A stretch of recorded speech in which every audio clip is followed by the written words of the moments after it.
Oui, dans la catégorie Les fabuleux pouvoirs du corps humain, laissez-moi vous présenter Sarah Talbi. Sarah est née sans bras suite à une maladie congénitale.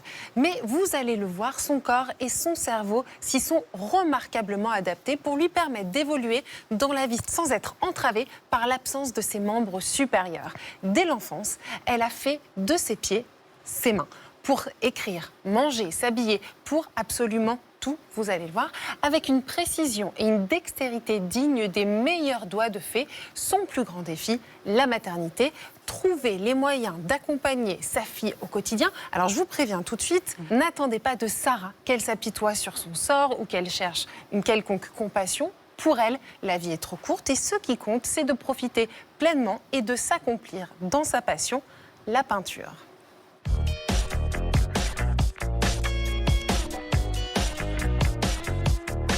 Bonjour Sarah. Bonjour. Merci beaucoup d'être venue jusqu'à nous pour répondre à nos questions. Vous êtes venue de Bruxelles. Est-ce que ça s'est bien passé le voyage en train? Très bien passé, oui. C'est-à-dire que l'accès au train est relativement facile. Après, c'est sûr que mon corps a ses limites. Étant donné que mes mains sont enfermées dans des chaussures, fatalement, j'ai besoin d'effectivement ce que j'appelle des coups de main.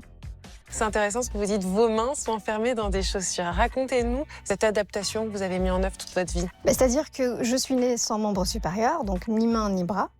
Et mon cerveau, par instinct de survie, s'est connecté à mes pieds. Et par exemple, quand on est bébé, on met tout en bouche. Mais moi, je faisais exactement la même chose, sauf que c'était avec mes pieds. Les médecins ne savaient pas très bien comment ma situation évoluerait. Ils se sont rendus compte eux-mêmes que je faisais tout avec les pieds. Prendre mon biberon, mettre mes orteils dans les prises. Oui, ça, je l'ai fait. C'est le corps qui s'est tout simplement adapté à ma situation. Et comment on fait justement quand on vit avec ses mains dans les chaussures? Je m'adapte. C'est plus facile en été, c'est sûr, quand je peux mettre des chaussures plus faciles d'accès. Mais c'est vrai que quand j'interagis, quand je dois écrire, quand j'allais par exemple à l'université, je mets des chaussettes tout simplement.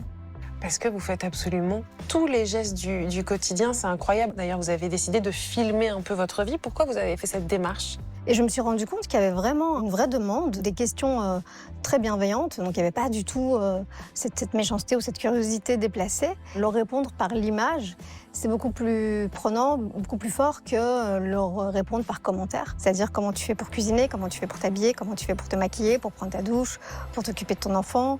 Et aussi, mon rôle de maman a été aussi l'un de mes plus grands défis. Vous pouvez faire absolument tout.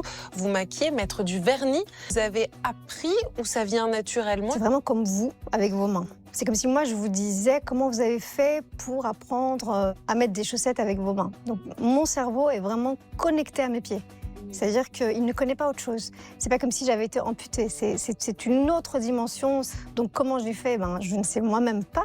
Par contre, oui, l'entraînement, c'est tous les jours. C'est comme un sportif de haut niveau, finalement. Tous les jours, faire ce geste me permet de garder cette souplesse. Mon handicap, c'est mon sport. Qu'est-ce qui est le plus difficile pour vous à appréhender? De donner la main à ma fille dans la rue. Ça, c'est très difficile. C'est vrai que quand ma fille a commencé à avoir 2 ans et demi, 3 ans, où enfin c'est l'âge où on peut sortir de la poussette, moi, ça a été ma plus grande peur, c'est de ne pas pouvoir lui tenir la main. Et donc, j'ai mis en place un système où elle tenait ma manche. Et en fait, ça s'est tellement bien mis en place que parfois, elle voulait aller, par exemple, toucher le sapin de Noël. Elle me tirait, alors qu'en fait, elle pouvait juste me lâcher. C'est dingue. Mais en fait, son cerveau était vraiment connecté au fait que la manche de maman, c'est tenir maman. Sarah s'est donc adaptée naturellement à son environnement. Il n'empêche qu'elle ne peut pas tout faire et ses limites, elle les accepte humblement.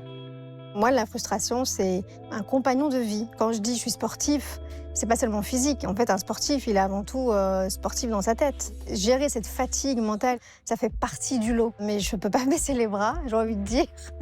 Est-ce que, selon vous, il y a une chose que vous faites mieux avec vos pieds que nous, on fait avec nos mains? Je pense vraiment que mes pieds sont mes mains. Quand j'écris, souvent on me dit « Ah, t'écris mieux que moi ». Ben oui, mais c'est mon écriture. Je vous ai vu aussi beaucoup peindre. Alors, je crois que si j'avais eu des mains, je serais aussi artiste peintre. Parce qu'à ce moment-là, je suis hors du temps, en fait, quand je peins. C'est ma passion. Vous aimez beaucoup les activités manuelles. Oui, c'est ça qui est aussi très paradoxal. C'est que j'aime cuisiner, j'aime bricoler, j'aime peindre. Et c'est juste que je le fais avec les pieds. Mais sinon, c'est les mêmes passions que quelqu'un qui aurait 2 mains. C'est Incroyable. hallucinant. Vous avez été captivée, je vous regardais voir le sujet. Bravo à Sarah. Avec ce témoignage, on se dit qu'il est temps de mettre en lumière des corps différents pour les normaliser, pour voir de la diversité. L'habileté de Sarah est fascinante, il faut le dire. Ce que je retiens de nos échanges, c'est cette phrase qu'elle a répétée plusieurs fois pendant l'interview. Il faut savoir accepter ses limites, faire preuve de créativité et repenser les défis en fonction de ses propres capacités. Sylvie, avec Sarah, on mesure les super pouvoirs qui se cachent dans nos orteils. Est-ce que nos pieds ont quelque part gardé un peu de leur fonction de préhension? En fait, vous parlez des super pouvoirs des pieds de Sarah, c'est surtout les super pouvoirs de son cerveau. Oui, bien sûr. Parce que, en réalité, à l'origine, nos pieds étaient des organes qui permettaient d'attraper, d'avoir une préhension. Vous savez, les singes ont gardé la capacité d'utiliser les pieds comme les mains. Et donc, au départ, on avait cette capacité-là. On l'a perdue au profit de la marche pour les pieds et de la préhension et des gestes fins pour les mains.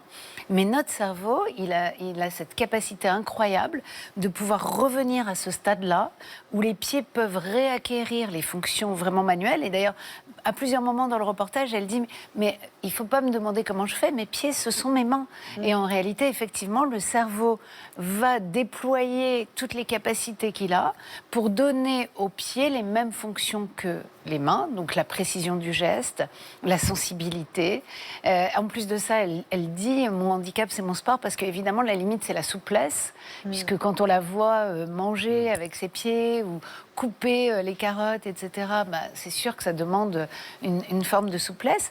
Mais le cerveau a cette plasticité cérébrale, dont on parle souvent, qui est la capacité de se réorganiser en fonction d'une contrainte, d'une expérience. Et là, en l'occurrence, la contrainte, c'est de ne pas avoir de main. Et donc, elle va pouvoir développer avec ses pieds tout ce qu'elle pourrait faire avec ses mains. Et donc, ça vous donne une idée de tout ce que votre cerveau peut faire pour résoudre un problème, s'il y a un problème qui vous est posé. Par contre, ce que j'ai remarqué sur ce reportage, c'est que j'ai l'impression qu'elle a un hallux valgus. Vous savez, cette déviation du gros orteil. Oui, dont on va reparler d'ailleurs. Oui. On va reparler après. Mais ça montre bien que ce genre de choses qui, dans une chaussure, peut poser problème, pour elle, par contre, c'est un avantage. Ah, c'est vrai. Oui, parce que ça lui donne plus de souplesse. Et en fait, c'est une déformation qu'on appelle aussi le pied ancestral. Pourquoi ? Parce que notre ancêtre commun avec les primates avait justement un pouce opposable, non pas juste au niveau des doigts de la main, mais aussi au niveau des pieds, pour de la préhension et aussi pour les premières espèces arboricoles avant l'Homo sapiens.